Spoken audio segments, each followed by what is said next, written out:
बच्चों, आप सभी का आज की कक्षा में स्वागत है। आज की कक्षा में हम जो लाइव टेलीकास्ट जो कहानी को पढ़ रहे हैं, उस कहानी को हम थोड़ा सा आज की कक्षा में आगे बढ़ाएंगे।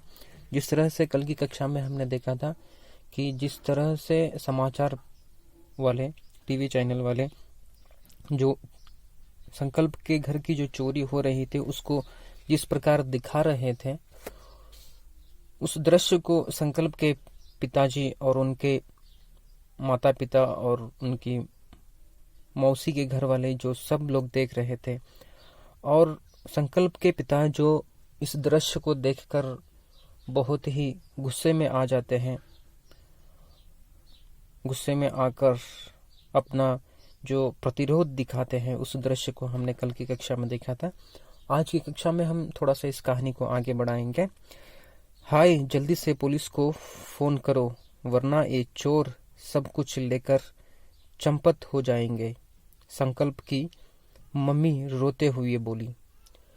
इस टीवी चैनल में इस दृश्य को देखते ही संकल्प की मम्मी बोली, जल्द से जल्द पुलिस वालों को फोन लगाइए वरना ये चोर सारा सामान हमारा लेकर यहाँ से चले जाएंगे। इस प्रकार संकल्प की मम्मी रोते हुए कहती है, क्योंकि उनके घर पे बहुत सारा सामान था। उस सारे सामान को ये चोर ले जा रहे थे, इसलिए रोते हुए संकल्प की मम्मी यानी माता बोलती है कि जल्द से जल्द पुलिस को फोन लगाइए। संकल्प के पापा ने टेलीफोन के रिसीवर को उठाया ही था कि वह आकर रोते हुए बोली, पहले मेरे बेटे के बारे में पता कीजिए कि वो ठीक से है ना।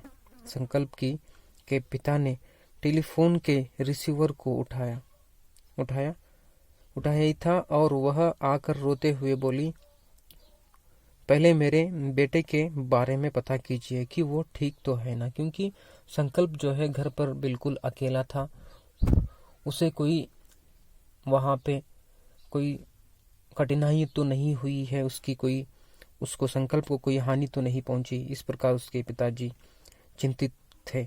संकल्प के पापा ने अपने घर का नंबर मिलाने से पहले एक बार टीवी की तरफ देखा तो चौंक पड़े।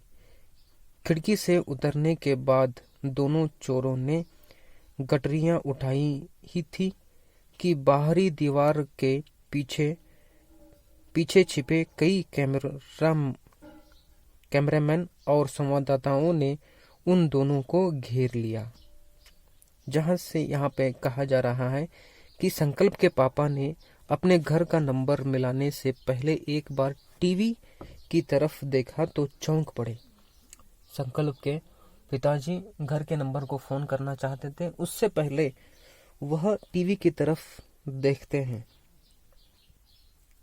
देखकर चौंक जाते हैं, क्योंकि खिड़की से उतरने के बाद दोनों चोरों ने गठरियां उठाई ही थी कि बाहरी दीवार के पीछे छिपे कई कैमरामैन और संवाददाताओं ने उन दोनों को घेर लिया।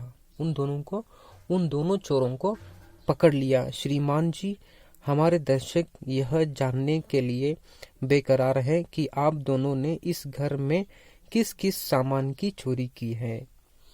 वह कैमरामैन और संवाददाताओं ने उन दोनों चोरों को पकड़ते हैं और बहुत ही सम्मान के साथ बात करते हैं, श्रीमान जी, हमारे दर्शक यह जानने के लिए बेकरार हैं कि आप इस घर से किस किस सामान की चोरी किए हैं। इस प्रकार वह कहते हैं, क्या आप लोग अपनी गठरियों को खोलकर हमारे दर्शकों को दिखाना पसंद करेंगे। एक संवाददाता ने अपना माइक एक चोर के मुंह के सामने करते हुए पूछा, सर, क्या आप लोग अकेले ही ऑपरेट करते हैं या आपका कोई नेटवर्क है। एक अन्य चैनल के संवाददाताओं ने अपना प्रश्न दाग दिया। वह इस प्रकार सारे प्रश्न करते हैं कि आप इस घर से क्या क्या चोरी किए हैं, क्या आप सारा सामान दिखाना पसंद करेंगे, क्या आप ये जो काम कर रहे हैं क्या आप अकेले कर रहे हैं या आपका कोई और नेटवर्क है, आप आपके साथ कोई और लोग जुड़े हुए हैं। इस प्रकार आप जैसे कि आप यहाँ पे देख सकते हैं कि जिस प्रकार यहाँ पे कैमरामैन और संवाददाता हो उन चोरों को प्रश्न कर रहे हैं, उस दृश्य को आप आज की कक्षा में यहाँ पे देख सकते हैं कि ये लाइव टेलीकास्ट के माध्यम से जिस प्रकार ये समाचार पत्र वाले और टीवी चैनल वाले संकल्प की मदद करते हैं और चोरों को पकड़ने में सफलता प्राप्त करते हैं।